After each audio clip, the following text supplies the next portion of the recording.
हाँ जी, कल हम बात कर रहे थे मुख्यमंत्री से रिलेटेड, है ना। और मुख्यमंत्री में हमने एक बार पुनः रिवाइज करवा दूं। मुख्यमंत्री में हमने बात की थी कि जो मुख्यमंत्री होता है या जो मंत्री परिषद होती है, मुख्यमंत्री अथवा मंत्री परिषद, इन सभी की नियुक्ति राज्यपाल करता है। इसलिए सारे के सारे व्यक्तिगत रूप से किसके प्रति उत्तरदायी होते हैं? राज्यपाल के प्रति।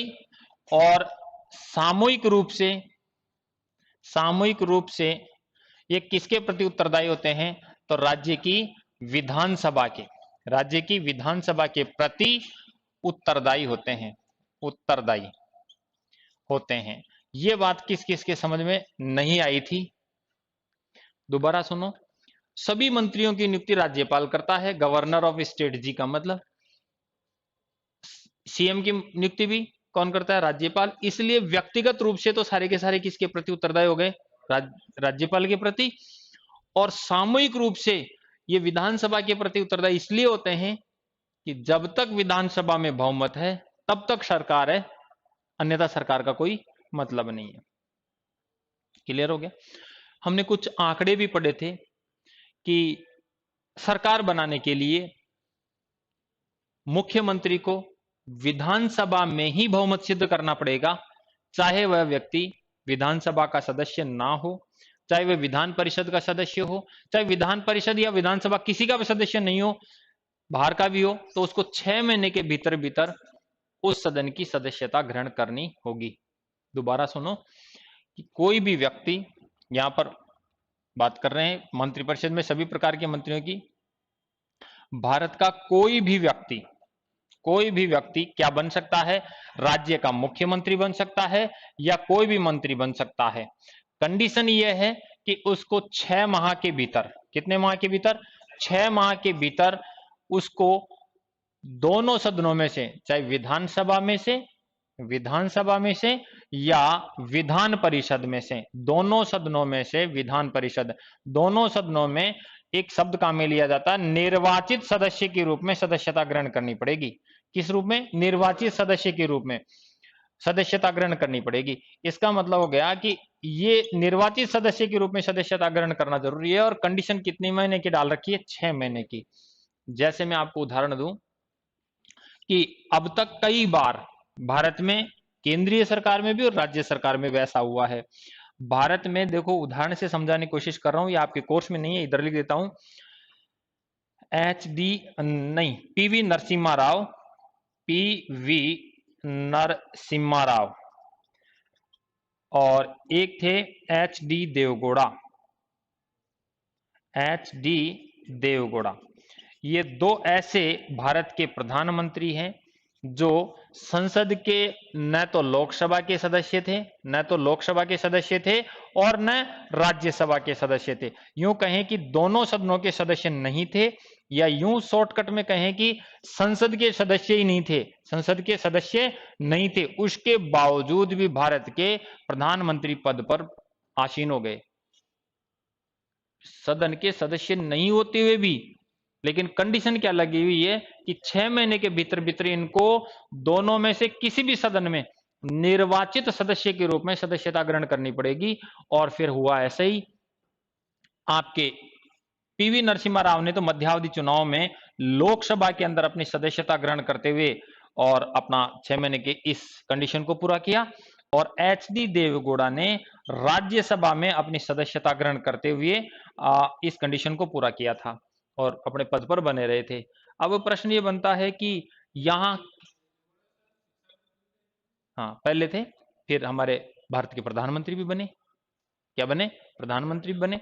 बनते हैं ऐसे ही, धीरे धीरे बनते हैं। कोई प्रधान बन करके भी बन जाता है, कोई चाय बेचने वाला डायरेक्ट भी बन जाता है ना। चलो, लेकिन शुरुआत तो ऐसे होती है।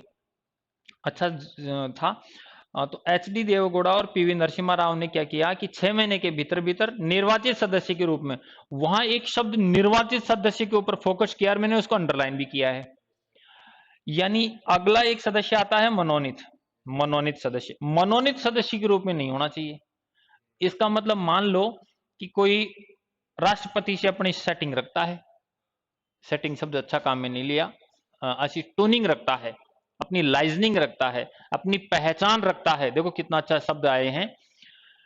तो मान लो ये कंडीशन मनोनीत की भी लागू होती, तो कोई भी भारत का प्रधानमंत्री बन जाए और बनने के बाद में राष्ट्रपति को बोले कि भाई साहब आप 12 जो सदस्य राज्यसभा के अंदर, 12 सदस्य जो आप राज्यसभा के अंदर मनोनीत करते हो ना, 12, कला, विज्ञान, साहित्य, वाणिज्य, समाज सेवा, मतलब एक ऐसा क्राइटेरिया, समाज सेवा। समाज सेवा कोई भी समाज सेवी है, जैसे आप भी समाज सेवा कर रहे हो। जैसे एक दिन आप गए किसी मंदिर में जाकर के और ने तो पुरस्कारी करने लग गए, खाना खिलाने लग गए, मतलब पुरस्कारी, डू यू नो? तो खाना खिलाने लग, वो क्या हो रहा है आपका? समाज सेवा। तो कुल मिलाकर के व्यक्ति समाज सेवा तो करता ही करता है। तो इसका मतलब इन 12 सदस्यों के अंदर यदि राष्ट्रपति उसको मनोनीत कर दे तो क्या वो प्रधानमंत्री बन सकता है? नहीं। यानी बिना सदस्य होते हुए प्रधानमंत्री बन सकता है, ये कंडीशन है, लेकिन 6 महीने के भीतर उसको निर्वाचित सदस्य के रूप में सदस्य ग्रहण करनी पड़ेगी। तो यहां पर भी हमने बात की थी, राज्यपाल कितने सदस्य मनोनीत कर सकता है? 1।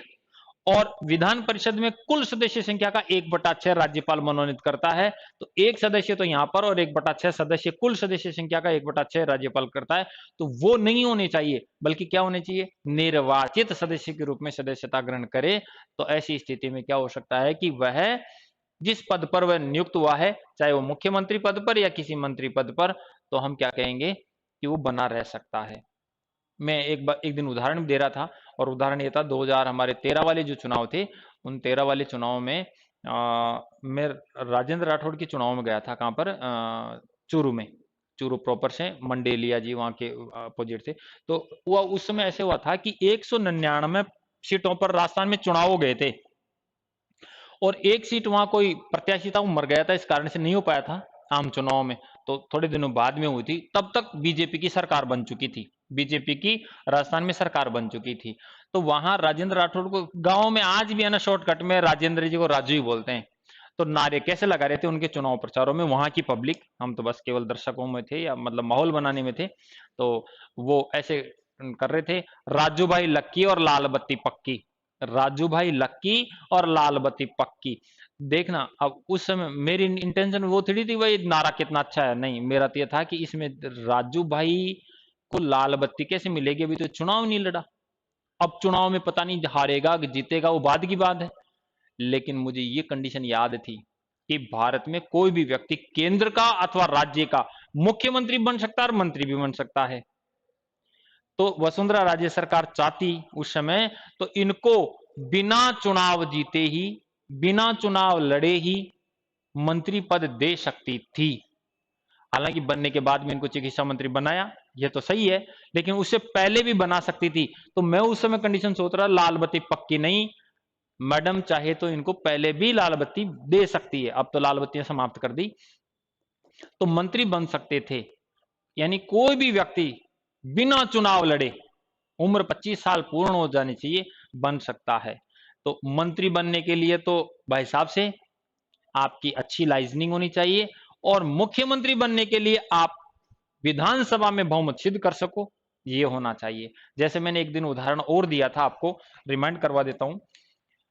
1952 की बात थी। 1952 में राजस्थान के पहले आम चुनाव हुए थे। आम चुनाव, राजस्थान के पहले आम चुनाव कब हुए? 1952 में। केंद्र में भी आम चुनाव लोकसभा और राज्यसभा के 1952 में हुए थे। तो 1952 में राजस्थान के पहले जो आम चुनाव हुए थे, इनमें 160 सीटों के ऊपर एमएलए संख्या कितनी हुआ करती थी? 160। वर्तमान में कितनी हो गई? 200। तो 160 सीटों पर उस समय सीएम पद के दावेदारी कर रहे थे कौन? जय नारायण व्यास। जय नारायण व्यास। जयनारायण व्यास जी 2 जगह से चुनाव लड़े थे, जोधपुर और जालोर। जोधपुर से भी लड़े थे और जालोर से भी लड़े थे। जोधपुर से लड़ लिए और जालोर से लड़ लिए, और खास बात यह है कि दोनों जगह से चुनाव हार गए थे। दोनों जगह से चुनाव हार गए थे, उसके बावजूद भी इनको क्या बना दिया? मुख्यमंत्री बना दिया, क्योंकि इन्होंने विधानसभा में बहुमत सिद्ध कर दिया था। तो जब इन्होंने बहुमत सिद्ध कर दिया, अब कंडीशन क्या है कि इनको 6 महीने के भीतर भीतर निर्वाचित सदस्य के रूप में सदस्यता ग्रहण करनी थी।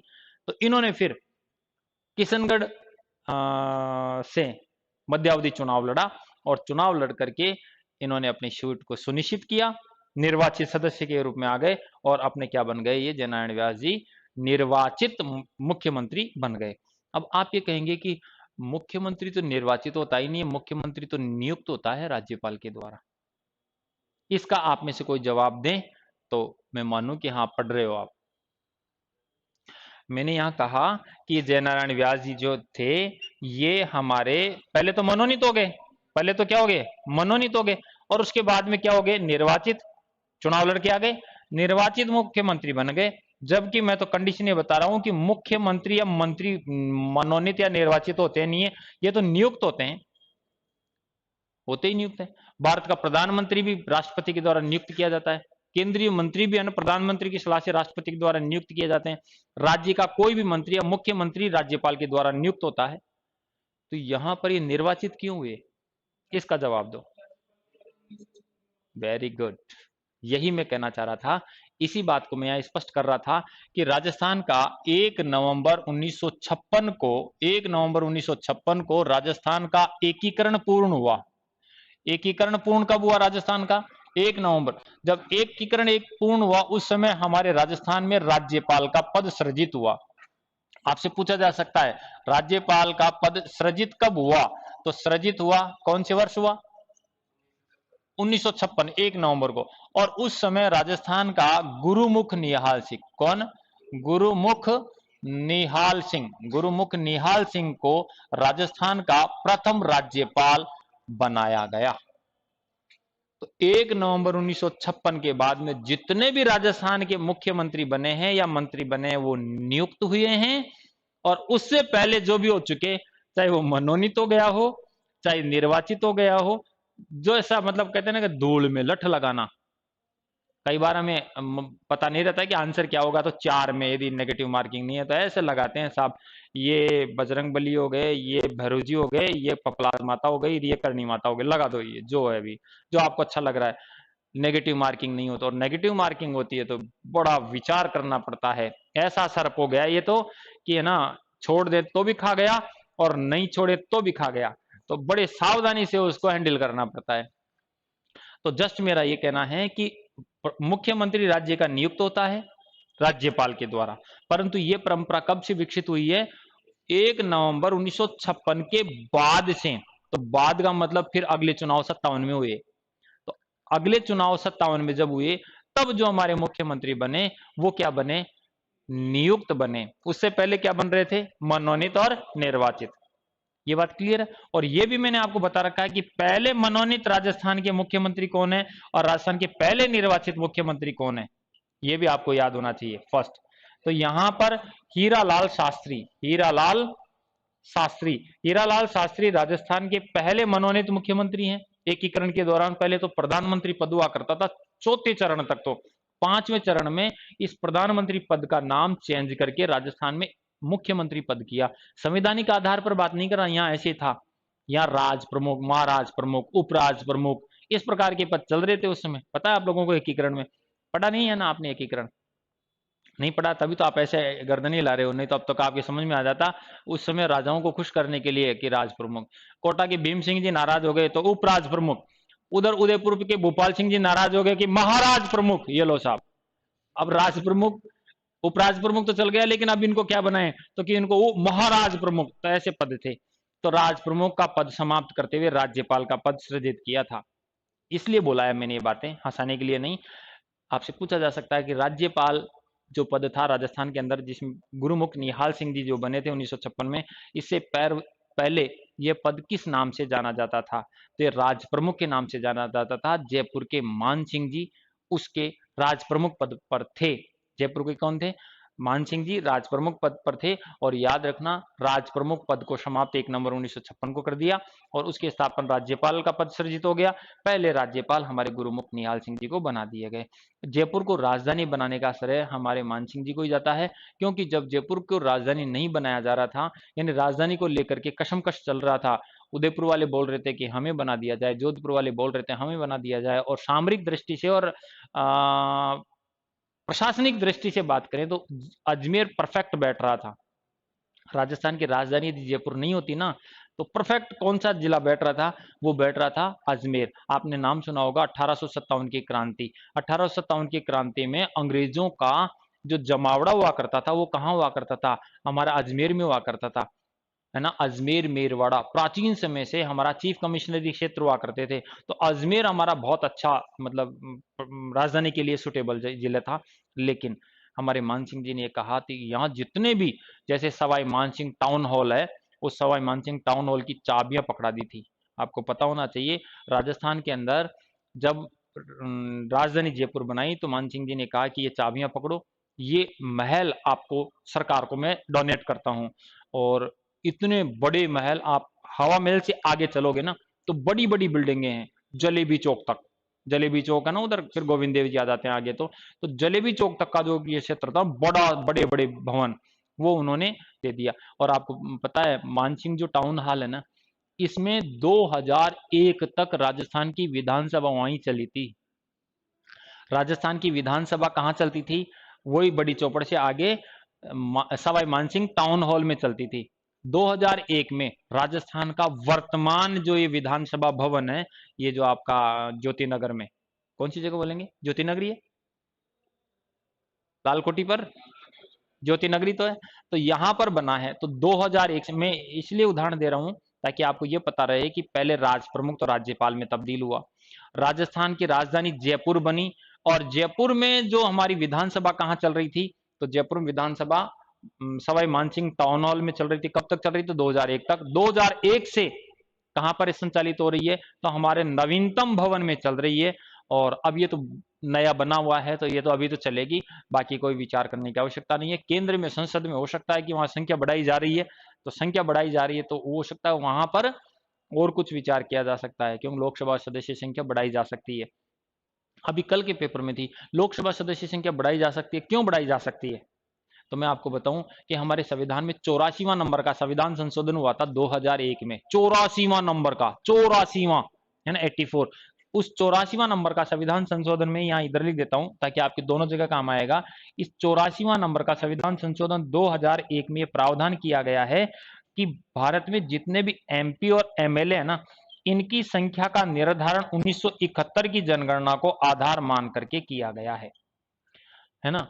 1971 की जनगणना को आधार मान करके सदस्य संख्या का निर्धारण किया गया है। और हमारी जो पंचायती राज है, जो हमारे कोर्स में, आपके कोर्स में पंचायती राज और नगरीय निकाय, इस पंचायती राज और नगरीय निकायों के जो सदस्य हैं, लिखवा दूंगा मैं आपको, डोंट वरी।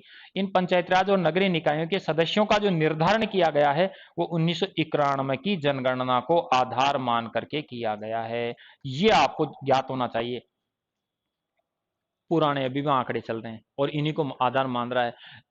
ये 84वां संविधान संशोधन में किया गया 2001 में, और ये कह दिया कि ये कब तक यथावत रहेंगे? तो 2026 तक यथावत रखा जाएगा। 2026 में अब इनका परिसीमन करेंगे। तो परिसीमन करेंगे तो उस समय हमारे पास में जनगणना कौन से वर्ष की होगी? 2021 की हो जाएगी ना। फिर अब नवीनतम जनगणना तो 21 वाली के आंकड़े 22 में आएंगे, है ना। तो हाँ, तो देखो यहां पर जो कंडीशन, अब 2021 के आंकड़े और 1971 के आंकड़े, तो यहां तो जनसंख्या कम थी, अब जनसंख्या ज्यादा होगी तो एमपीओ की संख्या ज्यादा होगी, एमपीओ की संख्या ज्यादा होगी, एमएलए की संख्या ज्यादा होगी। तो एमपीओ की संख्या ज्यादा होगी तो वहां लोकसभा के अंदर सदस्य ज्यादा होंगे, इसलिए भवन की तो नीड पड़ेगी। हालांकि बड़ा सारा भवन है, डोंट वरी। तो 2026 तक यथावत रखने का प्रावधान हमारे 84वां नंबर का संविधान संशोधन में कर दिया गया है। तो आपके कोर्स में यह है कि पंचायत राज और नगरीय निकायों के जनप्रतिनिधियों का क्षेत्र के आधार पर कैंडिडेटों का निर्धारण 2026 तक यथावत रखा गया है। यह 84वां नंबर का संविधान संशोधन के द्वारा किया गया है। अब 2026 में जो परिवर्तन किया जाएगा उस आधार पर इनकी संख्या का जो बढ़ोतरी होगी वो जनसंख्या 1921 की जनगणना के आधार पर आकलन किया जाएगा। तो 1971 और 1991 दोनों जनगणना अभी भी वर्तमान में इन सदस्यों के निर्धारण के लिए आधार वर्ष का काम कर रही है। क्लियर है, कोई दिक्कत नहीं है। तो दो तीन बातें मैंने यहां पर बोली। एक सवाई मानसिंह टाउन हॉल 2001, राज्यपाल, राज प्रमुख, और राज्यपाल द्वारा मुख्यमंत्री क्या होता है? नियुक्त। इससे पहले क्या हुए थे? मनोनीत और निर्वाचित। और मनोनीत और निर्वाचित एक साथ होने वाला एकमात्र व्यक्ति कौन हो गया? जयनारायण व्यास। प्रथम मनोनीत होने वाले हीरालाल शास्त्री, और निर्वाचित होने वाला प्रथम टीकाराम पालीवाल। कौन थे? टीकाराम पालीवाल। पालीवाल टीकाराम पालीवाल ये हो गए, और दोनों एक साथ बात करें तो ये हो गए, और नियुक्त होने की परंपरा हमारे 1957 वाली द्वितीय हमारी विधानसभा थी उसके अंदर प्रारंभ होता है। द्वितीय विधानसभा कब गठित हुई थी? 57 में। पहली विधानसभा गठन 1952 में। प्रथम विधानसभा में सदस्य संख्या 160 हुआ करती थी, द्वितीय में बढ़ा करके 176 कर दी गई थी, उसके बाद में चौथी में जाकर के इनकी संख्या 184 की गई, और उसके बाद में वर्तमान में कितनी कर रखी है?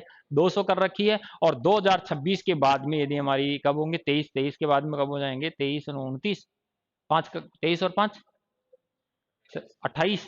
तो 28 में जब होंगे तब इनकी संख्या 200 से बढ़कर के होगी अपने सामने। तो अभी 23 के चुनाव तो 200 में ही होंगे। क्लियर हो गया?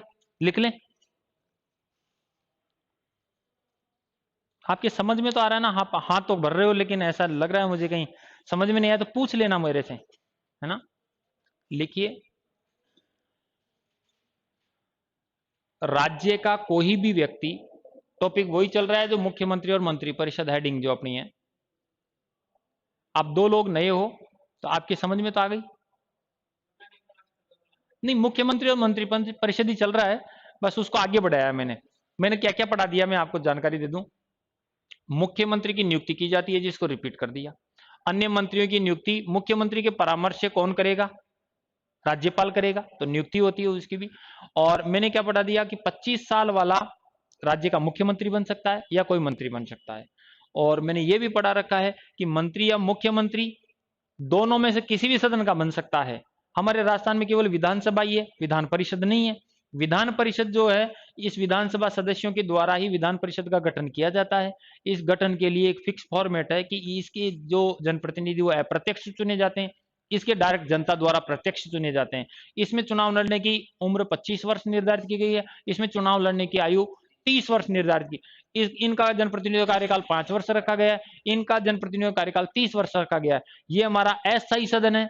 अस्थायी इसका मतलब कभी विघटन हो सकता है, सरकार विघटित, इसका मतलब विघटन, फिर नए सिरे से चुनाव होंगे। और ये स्थायी सदन है, इसका विघटन नहीं होता है।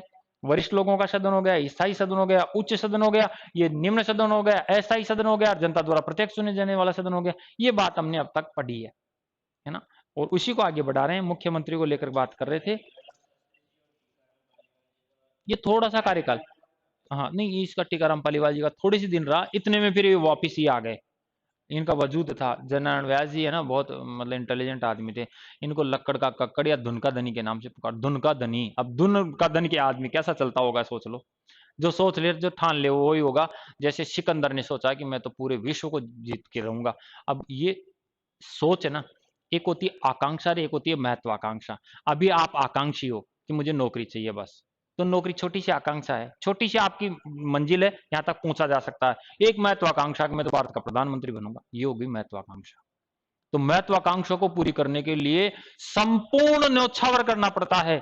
चाहे चाय बेचनी पड़ी, चाहे दरी बचानी पड़ी, चाहे कुछ भी करना पड़ा, चाहे हमारे लाल कृष्ण आडवाणी जी को साइड में करना पड़ा, लेकिन कहां पहुंच गए? तो वो होती है महत्वाकांक्षा। और आकांक्षा का मतलब छोटी सी। तो कहते हैं ना कि ये बहुत इंटेलिजेंट आदमी हुआ करते थे। और मेवाड़ के अंदर, सॉरी मारवाड़ के अंदर इनका जबरदस्त उस जमाने में मतलब क्या बोलते हैं कि वजूद था। जैसे वर्तमान में हमारे त्रिपुरा सुंदरी के परम भक्त माननीय श्री श्री श्री 1008 श्रीमती वसुंधरा राजे सिंधिया है। वर्तमान में सबसे ज्यादा मतलब उनके परम भक्त कौन है? जब भी कोई कार्य स्टार्ट करती है हमारे माननीय मुख्यमंत्री, पूर्व मुख्यमंत्री महोदया, तो वो कहां से स्टार्ट करती है? त्रिपुरा सुंदरी मंदिर बांसवाड़ा, वहीं से करती है। और पूजा पाठ करवाने के बाद में अभी मेवाड़ में क्या तांडव मचा रखा मैडम ने, आप देखोगे नहीं सोशल मीडिया पर, पत्रिकाओं में आ रहे हैं। केवल धार्मिक यात्रा कर रही है, लेकिन लोगों का क्रेज 2023 स्पष्ट हो रहा है कि छवि क्या होने वाली है। इधर हमारे राजस्थान के, पार्टी की बात नहीं कर रहा हूं मैं, नॉर्मल बात कर रहा हूं जो आपके लिए करनी चाहिए। राजस्थान में वर्तमान में हमारे लीडर बनकर बैठे हैं बीजेपी के सतीश पूनिया जी। उनका गुट अलग है, मैडम का गुट अलग है, दोनों अलग अलग काम कर रहे हैं। अब इधर हमारे को हो सकता है कि कांग्रेस गवर्नमेंट एकजुट हुई है अभी बड़ी मुश्किल से, यदि एकजुट रहती है तो हो सकता है कि हमारे जो अब तक परिवर्तन की जो श्रृंखला थी, परिवर्तन का दौर होता था, एक बार हेड एक बार टेल, तो हो सकता है ये कैंसिल हो जाए। अन्यथा इस प्रकार से रहा तो वापिस परिवर्तन आएगा। आएगा या नहीं आएगा ये देश की जनता और राज्य की जनता निर्धारित करती है, और जनता जनार्दन है, और जनता क्या चाहती है उसके दिल और दिमाग की बात कोई नहीं पढ़ सकता। बड़े बड़े दिग्गज धराशायी हो जाते हैं, क्योंकि पिछली बार मैंने ऐसे ऐसे लोगों को धराशायी होते हुए देखा है जो अपने आप में किसी भी हैसियत से कम नहीं मानते थे। मतलब आप उनसे बात करने जाओ तो आपकी एप्लीकेशन को यूं हवा में फेंक देते, और फिर मालूम चला कि लोगों ने उनको हवा में फेंक दिया। अब राजस्थान में खास बात यह कि विधान परिषद नहीं है, वरना वापिस वो उसमें आ जाते। और मैं कई नाम नहीं ले रहा, ऐसे लोगों से मिला हुआ हूं, यदि विधान परिषद होती तो वापिस वो कैबिनेट मंत्री बनते, लेकिन कैबिनेट मंत्री छोड़ करके वापिस रोड के मंत्री बन गए। आज उनको इतना सा कि पूर्व कैबिनेट मंत्री फला साहब। जानकारी मेरी समाप्त हुई, आगे की आगे हम लिखते हैं। तो हम लिख रहे थे राज्य का कोई भी व्यक्ति मुख्यमंत्री अथवा राज्य का कोई भी व्यक्ति मुख्यमंत्री अथवा मंत्री बन सकता है। हम यहां मंत्री तीनों प्रकार के कोई सा भी बन सकता है, मुख्यमंत्री अथवा मंत्री बन सकता है, यह आ रहा है, मुख्यमंत्री अथवा मंत्री बन सकता है। नहीं वो है आप वाला, वो पहले उठाया नहीं था ना। तो मुख्यमंत्री अथवा मंत्री बन सकता है, सशर्त है कि सशर्त है कि सशर्त है कि 6 माह के भीतर उसे सशर्त है कि 6 माह के भीतर उसे 6 माह के भीतर उसे 6 माह के भीतर उसे विधानमंडल के किसी भी सदन में विधानमंडल के किसी भी सदन में विधानमंडल का मतलब दोनों सदनों को विधानमंडल बोल देते हैं। विधानमंडल के किसी भी सदन में विधानमंडल के किसी भी सदन में निर्वाचित सदस्य के रूप में, अंडरलाइन कर देना, विधानमंडल के किसी भी सदन में निर्वाचित सदस्य के रूप में, निर्वाचित को अंडरलाइन कर देना, निर्वाचित सदस्य के रूप में सदस्यता ग्रहण करना अनिवार्य है। सदस्यता ग्रहण करना अनिवार्य है। निर्वाचित सदस्य के रूप में सदस्यता ग्रहण करना अनिवार्य है। यहां तक क्लियर हो गया? ओके, अगली लाइन में लिखो, मुख्यमंत्री मुख्यमंत्री कौमा सभी मंत्री राज्यपाल द्वारा नियुक्त किए जाते हैं। मुख्यमंत्री कौमा अन्य मंत्री राज्यपाल द्वारा नियुक्त, नियुक्त को अंडरलाइन कर दो, नियुक्त किए जाते हैं। अगली लाइन में, राजस्थान में राज्यपाल का पद, राजस्थान में राज्यपाल का पद 1 नवंबर 1956 को 1 नवंबर 1956 को एकीकरण के 7वें चरण के दौरान, एकीकरण के 7वें चरण, 7 चरण हुए थे राजस्थान के एकीकरण के, एकीकरण के 7वें चरण के दौरान राज प्रमुख पद के स्थान पर, एकीकरण के 7वें चरण के दौरान राज प्रमुख के स्थान पर सृजित किया गया था। तो मैंने सारी बात लिखवा दी, 7वां चरण भी हो गया, डेट भी हो गई, राज प्रमुख के स्थान पर सृजित किया गया। तो राज प्रमुख के स्थान पर कौन सा पद सृजित हुआ? राज्यपाल। तो अगली लाइन में लिखो, उस समय का मतलब इसी ऊपर वाली लाइन से रिलेटेड ये, उस समय राजस्थान का राज प्रमुख, राजस्थान का राज प्रमुख मानसिंह जी जयपुर, मानसिंह जी ब्रैकेट में कर लो जयपुर, और प्रथम राज्यपाल गुरुमुख निहाल सिंह जी को बनाया गया। प्रथम राज्यपाल गुरुमुख निहाल सिंह जी को बनाया गया।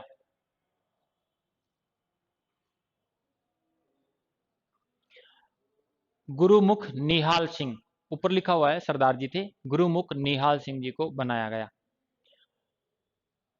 अब देखो मैं आपको, ये मान सिंह जी है ना, आपने 1576 की हल्दी घाटी की लड़ाई की जानकारी सुनी है। अकबर के और हमारे महाराणा प्रताप के बीच में लड़ाई होती है, सुना है आप लोगों ने, हल्दी घाटी का युद्ध। और उसमें कहते हैं कि जयपुर के मान सिंह जी ने उसमें लड़ाई में अकबर का प्रतिनिधित्व करते हुए लड़ाई लड़ी थी।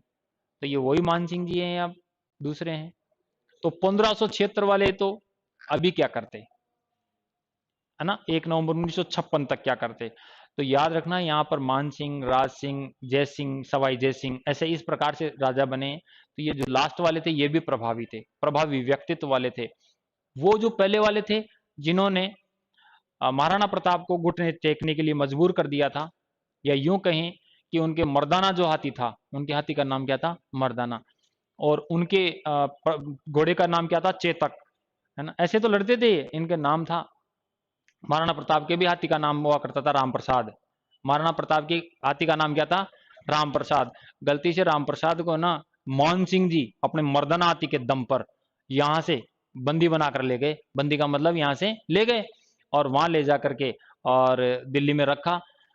उस राम प्रसाद ने जैसे वहां गए तो अकबर खुश हो गया, क्या हाथी लेके आए यार, कितना मस्त हाथी है। तो वहां जाते इसका नाम चेंज करो पहले, तो सबसे पहले तो पीर प्रसाद नाम कर दिया उसका। नाम क्या कर दिया राम प्रसाद का? पीर प्रसाद। देखो नाम तो आपको अच्छे, आप पहली बार ऐसे सुन रहे होंगे तो अच्छा लग रहा होगा कि राम प्रसाद कोई व्यक्ति का नाम होता है, पीर प्रसाद नाम कर दिया। और कहते हैं ना कि मिट्टी की आन बान शान तो हमारे पशुओं को भी बहुत प्यारी लगती है। वहां जाने के बाद न तो उस बंदे ने पानी पिया, बंदे का मतलब राम प्रसाद, जिसका नाम आप लोगों ने पीर प्रसाद कर दिया था, न तो पानी पिया न चारा खाया, मतलब प्राण त्याग दिए। वहां जाने के बाद में न पानी पिया और न चारा खाया, और वो प्राण त्याग दिए। तो वो कौन थे? राम प्रसाद जी। किसके समय की बात हो रही है? जयपुर के मानसिंह प्रथम की बात हो रही है, अकबर के नवरत्नों में प्रमुख और अकबर के सूबेदारी प्रथा में ज्यादा मनसबदारी प्रथा प्राप्त करने वाले जयपुर के मानसिंह जी। और उसके बाद में ये मानसिंह जी हुए, तो ये मानसिंह द्वितीय हो गया। ये मानसिंह कौन से हो गए? द्वितीय हो गए। लेकिन इनका प्रभाव भी मैं इससे बता रहा हूं कि जनरल कई बार को ऐसे राजस्थान जी के आपका पूरा है, इसलिए कोई ऐसा प्रश्न आ जाए, जो साइक्लोन आता है ना, भुरभुलिया आता ना, ये बहुत परेशान करता था पहले। आजकल तो न के बराबर बिल्डिंगें इतनी बन गई, निर्माण कार्य इतने हो गए कि न के बराबर मतलब साइक्लोन बनते हैं। वरना पहले इतने साइक्लोन बनते थे कि किसी, हाँ कच्चे घर होते थे ना, किसी के छप्पर उड़ा ले जाते थे और छप्परों का सामान तक आकाश में चला जाता था। बेचारे 4-4 दिन से चारपाइयां उठा उठा के लेके आते थे 4-4 किलोमीटर से। दोबारा बोलूं मेरी बात, पहले साइक्लोन आते, साइक्लोन का मतलब चक्रवात, भरभूलिया जिसको बोलते हैं ना, वो हवा घूम करके मिट्टी को उड़ा ले जाते हैं, छोटे मोटे मतलब हल्की चीजों को उड़ा ले जाते हैं, प्लास्टिक की चेयरों को बिखेर देते हैं। वर्तमान में भी ऐसी स्थिति होती है। शादी प्रोग्राम कोई चल रहा होगा ना, उसको अस्त व्यस्त कर देते हैं, पांडाल पांडाल को फाड़ जाते हैं। तो होता है वर्तमान में भी ऐसा। लेकिन गर्मियों के दिनों में न के बराबर पहले बहुत ज्यादा आया करते थे। तो उस समय हमारी जनता है ना, मान सिंह जी को बहुत बड़ा मानते थे। इनकी जो अभी मैं लिखवा रहा हूं, इन मान सिंह जी को बड़ा मानते थे। और हमारे पूर्वज ऐसा कहते हैं कि हम ऐसे बोलते थे, आर्च कार्च राजा मान सिंह की जय जयकार, वो साइड में से निकल जाता था साइक्लोन। हालांकि वर्तमान में भी साइक्लोन सीधा नहीं आता है, आपको पता हो तो वो तिरछा आता है। मतलब जैसे इधर से आ रहा है तो ऐसे निकलेगा, वो सीधा नहीं जाएगा इधर, तो तिरछा निकलता था। तो पहले के लोग ऐसे सोचते थे, मतलब साइंटिफिक लॉजिक नहीं समझते थे कि देखो हम इधर सामने ही खड़े थे, इतने में हमने आर्च कारच जय जयकार से राजा मान सिंह की ऐसे करते, देखो इधर गुजर की थड़ी की तरफ इधर निकल गया, कटेवा नगर की तरफ, सीधा इधर नहीं गया मानसरोवर की तरफ। क्यों नहीं गया? क्योंकि वो चलता ही तिरछा है। और वो उस समय, मेरा कहने का मतलब है कि मान सिंह जी का उस समय वजूद था, और उन्होंने वास्तव में वजूद दिखाया किस रूप में? राजस्थान को राजधानी जयपुर दिलवाने के रूप में। क्लियर है? तो आगे अगली लाइन में लिखो, राज प्रमुख मान सिंह जी ने, राज प्रमुख मान सिंह जी ने राजस्थान सरकार के लिए, राजस्थान सरकार के लिए राजधानी जयपुर को बनाने के लिए, राजस्थान सरकार के लिए राजधानी जयपुर को बनाने के लिए, राजधानी जयपुर को बनाने के लिए अपने सभी भवन, अपने सभी भवन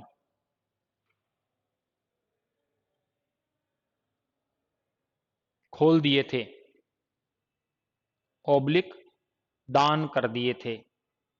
खोल दिए थे, ऑब्लिक दान कर दिए थे, दान ही बोलते हैं, दान कर दिए थे, खोल दिए थे, ऑब्लिक दान कर दिए थे। इसीलिए इसीलिए राजस्थान विधानसभा इसलिए राजस्थान विधानसभा सवाई मानसिंह टाउन हॉल, राजस्थान विधानसभा सवाई मानसिंह, सवाई का मतलब द्वितीय है ना, एक तो मानसिंह वो थे, ये सवाई, सवाई मानसिंह द्वितीय, और द्वितीय नहीं लिखना है, Sawai Mansingh town hall, Sawai Mansingh town hall बड़ी चौपड़ से संचालित होती थी। सवाई मानसिंह टाउन हॉल बड़ी चौपड़ पे से संचालित होती थी। 2001 में 2001 में विधानसभा का नया भवन, विधानसभा का नया भवन से संचालित हो रही है, विधानसभा का नया भवन से संचालित हो रही है। मतलब कलेक्टर कहां बैठेगा, ये पकड़ो चाबी, डीओ कहां बैठेगा, ये पकड़ो चाबी, मतलब पूरे। आप कभी गए उधर घूमने? नहीं गए तो मैं घुमाता हूं अभी 2 मिनट में। कि आपने न्यू गेट देखा है? न्यू गेट, न्यू गेट के अंदर जाते ही सामने एक कौन सा त्रिपोलिया गेट आता है, जो आम जनता के लिए खुला हुआ नहीं है। उसके अंदर का जितना भी पोर्शन है ना, वो इतना बड़ा विशालकाय है। जैसे उसी में तो आपका ये क्या बोलेंगे जिसको हम ग्रह नक्षत्रों की जानकारी देने के लिए जंतर मंतर, जंतर मंतर भी उसी में बना हुआ है, और सिटी पैलेस भी उसी में है। और आगे चलेंगे तो आपका जलेबी चौक तक का जो क्षेत्र है ना, वो इसी के अंतर्गत है। बहुत बड़ा विशाल का ये क्षेत्र है। तो ये सारा का सारा मतलब सरकार के लिए उस समय उन्होंने खोल दिया था। आप मानोगे नहीं कि पानी की व्यवस्था किल्लत हो रही है, तो आपने कौन सा है वो, जोरावर सिंह गेट से अपन उधर चलेंगे आमेर की तरफ, एक वो तालाब आता है जल महल, जल महल बनवा दिया लो साहब, जल महल, ये पानी की व्यवस्था यहाँ से होगी। फिर उसके बाद में भी बहुत सारी समस्याएं आई, तो उधर वो हमारा रामगढ़ के अंदर एक बांध हुआ करता था, पाइपलाइन बिछा देंगे। मतलब इतने हमारे लिए मतलब कारगर सिद्ध हुए, वरना जयपुर राजधानी किसी भी परिस्थिति में बनने वाली नहीं थी। क्यों बनती भाई, यहाँ का क्या मतलब, यहाँ कोई सामरिक दृष्टि से पहले तो राजा हुआ करते थे, कछवा वंश के राजा, तो सामरिक दृष्टि से मतलब इतना प्रभावी नहीं था। मतलब मराठों के डर से तो यहाँ के शासकों ने ईश्वर लाट बनवा दी, सरगासुली बनवा दी, ताकि उनको मराठों का आक्रमण को देखने के लिए दूर से देख लें आ रहे हैं साहब। पहले फोन पान तो नहीं हुआ करते थे, इतला देने के लिए नौबत हुआ करती थी, सूचना देने के लिए क्या होती थी, नौबत। नौबत हर 2-2.5-3 किलोमीटर पे एक नौबत रखते थे सैनिक। तो जैसे कोई भाई आक्रमणकारी आते थे, जैसे फॉर एग्जाम्पल निवाई तक आ चुके, तो कोई फोन तो होते ही नहीं थे, तो निवाई वाला नौबत बताता था, ढाम ढाम नौबत होता बड़ा नगाड़ा, तो उसको बजाता था, उससे आगे वाला बजाता था, फिर उससे आगे वाला बजाता था, ऐसे करके इंफॉर्मेशन पहुंचती थी कि हमारे ऊपर किसी का आक्रमण हो रहा है।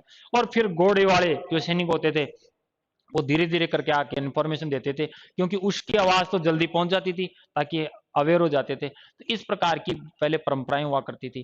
तो जयपुर वास्तव में राजधानी मतलब उस समय नहीं योग्य नहीं था, लेकिन अब वर्तमान में जयपुर की उपयोगिता देखते हैं तो विश्व विरासत सूची में जयपुर की इस 4 दीवारी को अंकित किया जा चुका है।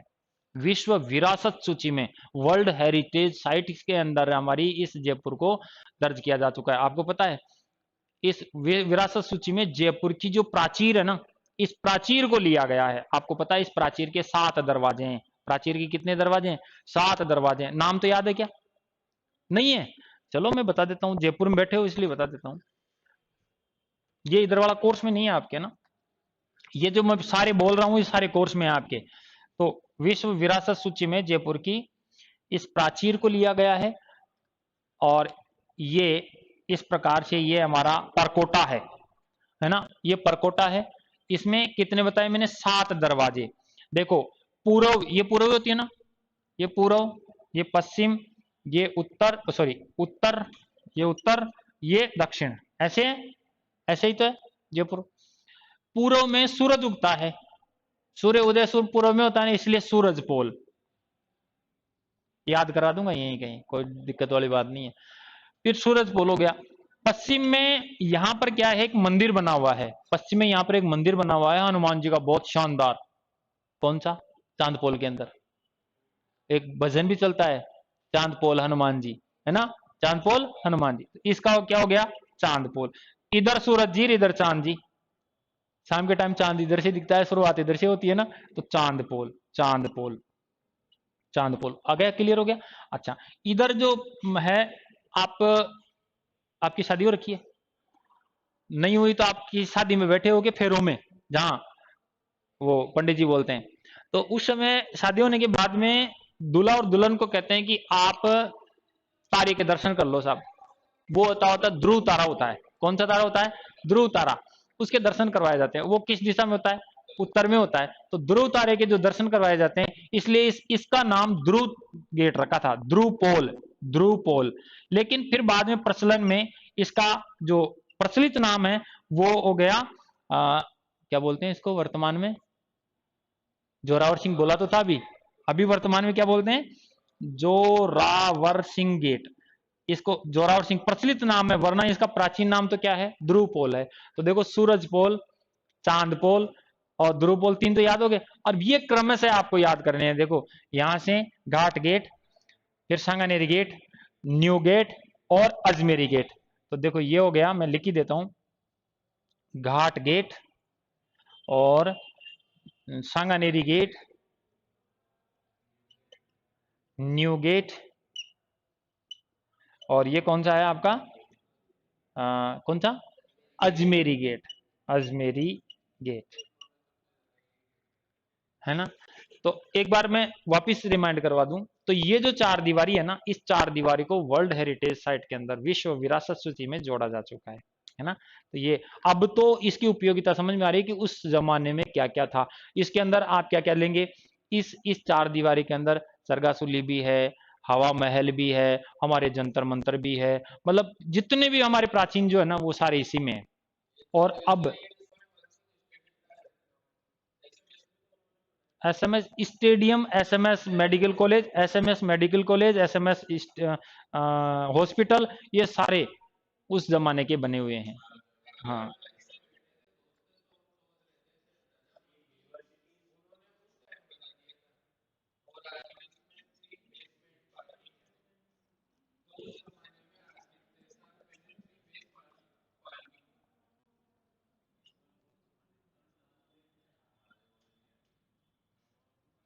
राजस्थान विश्वविद्यालय, राजस्थान विश्वविद्यालय 1947 में बन गया था। उन्हीं के काल की बात है ये। मतलब बहुत बिल्डिंगें इन्होंने, मतलब किसके लिए क्या चाहिए? पकड़ो चाबी, पकड़ो चाबी। मतलब इन्होंने, मानते हैं कि इनके पास अथाह क्या बोलते हैं, संसाधन थे, पुरातात्विक इनके पास में स्मारक थे पूरे। इन्होंने सरकार के लिए, मतलब इसको दान देना होता, वापस नहीं ले सकते, तो दान दे दिया था, इसलिए जयपुर हमारा क्या बना था? राजधानी बना था। आगे बढ़ते हैं, इसको तो बाद में उतार लेना, तब तक अपनी बात तो पूरी कर लें। प्रथम आम चुनाव में, प्रथम आम चुनाव में, प्रथम आम चुनाव में एक, हाँ, प्रथम आम चुनाव में ब्रैकेट में कर लो 1952 में, प्रथम आम चुनाव में ब्रैकेट में कर लो 1952 में 160 सीट, 160 सीट एमएलए थी। द्वितीय आम चुनाव, कोमा लगा दो, द्वितीय आम चुनाव 1957, द्वितीय, द्वितीय, द्वितीय बड़ा, द्वितीय आम चुनाव 1957, 176, 176, 176 एमएलए सीट हुई। फिर 184 हुई, उसके बाद 184, उसके बाद 184, और वर्तमान में, और वर्तमान में 200 विधानसभा में एमएलए सीट है। वर्तमान में 200 विधानसभा में एमएलए सीट है। अब नीचे एक नोट डाल दो, जो मैं 84वां संविधान संशोधन लिखवाना चाह रहा हूं आपको। नोट डाल दो और नोट आज का अंतिम होगा।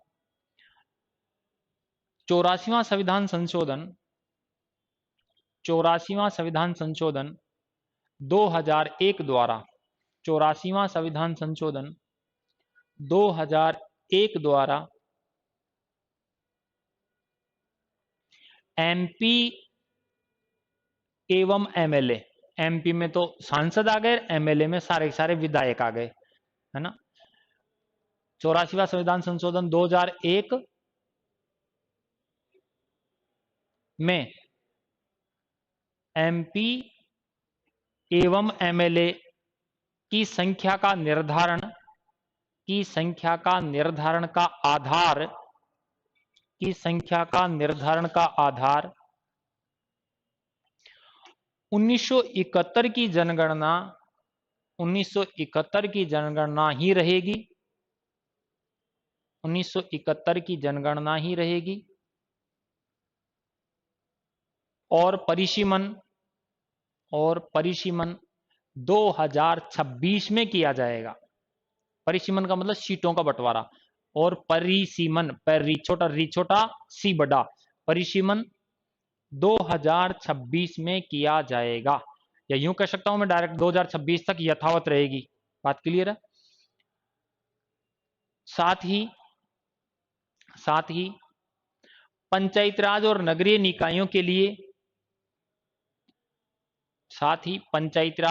निकायों के लिए 1991 की जनगणना को आधार 1991 की जनगणना को आधार नगरीय निकायों, पंचायत राज और नगरीय निकायों के लिए 1991 की जनगणना को आधार माना गया है। 2026 तक ये भी यथावत रहेगी। 2026 तक ये भी यथावत रहेगी। ये प्रावधान कब कर दिए? 2001 में कर दिए थे। पहले 2001 में इनका संशोधन करने की बात थी, है ना, दोनों की।